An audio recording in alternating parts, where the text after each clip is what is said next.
career. Having said that, some of my best friends are journalists.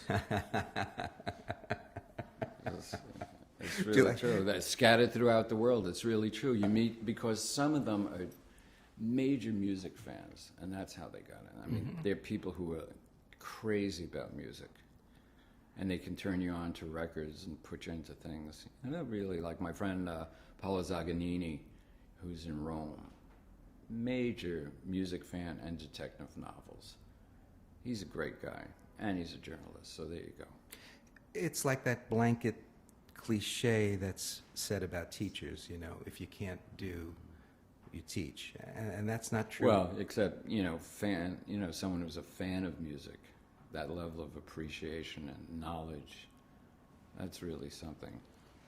Yeah. It's not like, some the idiots who write for the Daily News or Time Out Magazine or Time Magazine. These are people who are writing for someone sitting in a dentist's office. They don't like music. They don't like musicians. Right. You're talking about those gifted few out there who are truly passionate about the music. Yeah, love music. And need to express that in prose probably as much as you need to express Well, yourself. it's like I was at Clive Davis's party, the pre-Grammy party. The outstanding characteristic there is how much he loves music. Guy is crazy about music. And he's crazy about it, and then, boom, there's Aretha Franklin. And your jaw drops, to hear Aretha. I was only 200 feet away listening to Aretha sing. I just couldn't believe it. I've never been that close to her. It's like, oh my God. You can still get excited in moments like that. Aretha? Oh man, she was doing Think. I couldn't believe it. Jaw drop. It's just, you would have had to put a stake through my heart to get me out of there. Give me two other examples of artists who do that to you, who put you away. Well, you're talking about someone like Aretha Franklin. That's an amazing thing. Amazing to hear someone like that. But I must say, at the Grammy Awards, Coldplay doing that thing with the Philharmonic, that's something that would never work on TV. I don't even know if you could record it and get it, but live, wow. There's a guy named Anthony who sings on my record. He's on the record, yes. But he sings at Joe's Pub once in a while. He can really do it to me. But Aretha, my God. Ray Charles. Yeah. That's a pretty... But I mean, you're talking about creme de la creme. Absolutely. I want to stick with Poe for a while, obviously. I mean, that's why it's amazing to me even be considered to be in the same business they're in. It's like, wow. I know what you mean. I don't know about that.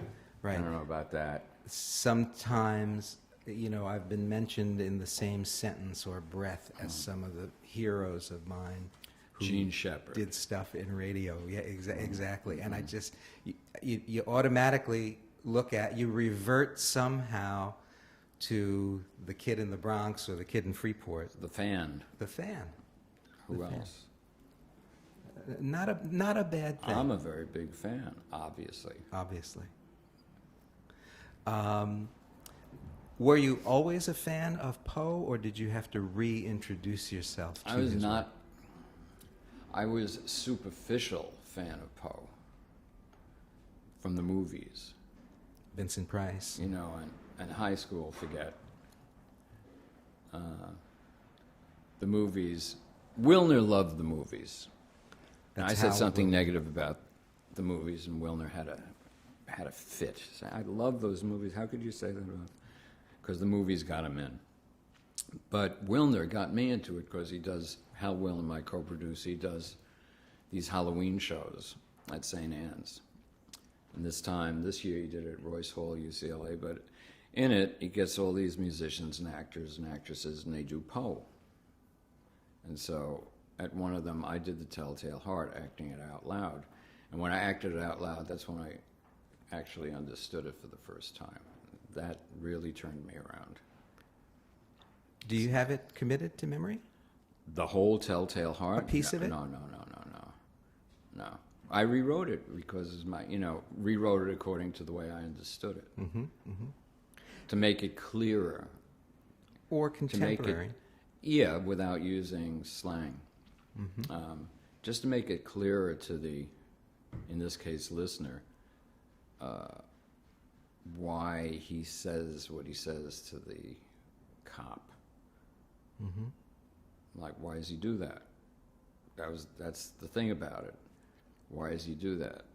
So you could say, well, he does it because he's crazy. Well, that's the superficial reading. And you don't get any kind of emotional buzz off of that one. Mm-hmm. Mm-hmm. But then there's the real reason he does it, and that you can get a buzz off of. Or at least I can. Without, I don't like doing this because it makes me sound like a pedant.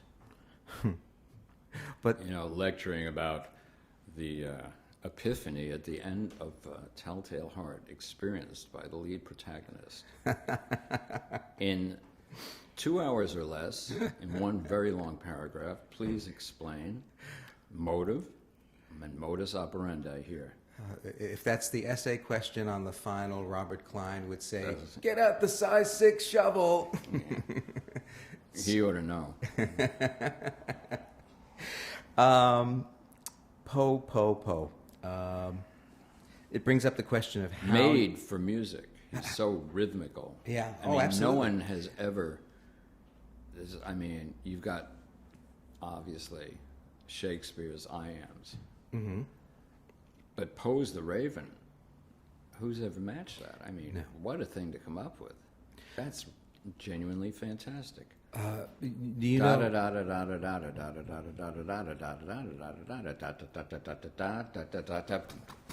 Music. There you go. Pure and simple. It's so obvious. That's...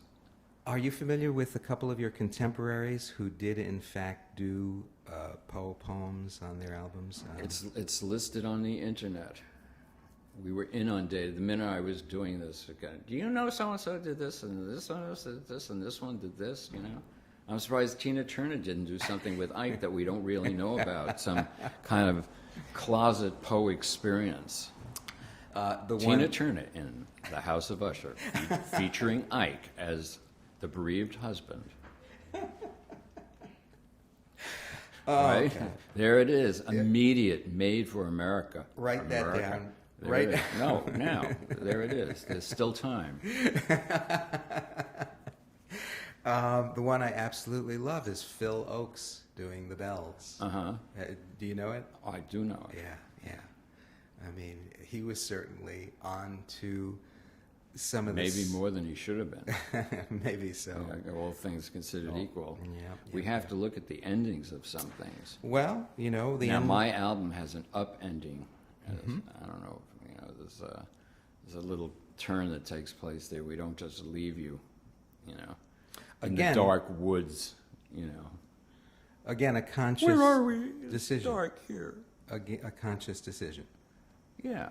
Well, yes and no. After I did it, I was conscious of it. Ah. I try not to think about things very much like that, or I'd be there all day. If the ending of Poe's story is his death, it was a tragic and Well, that's his life. unfortunate and mysterious Yeah. death. Yeah. But once again, you're talking about the work. and- Right. So I added on to it. Yeah.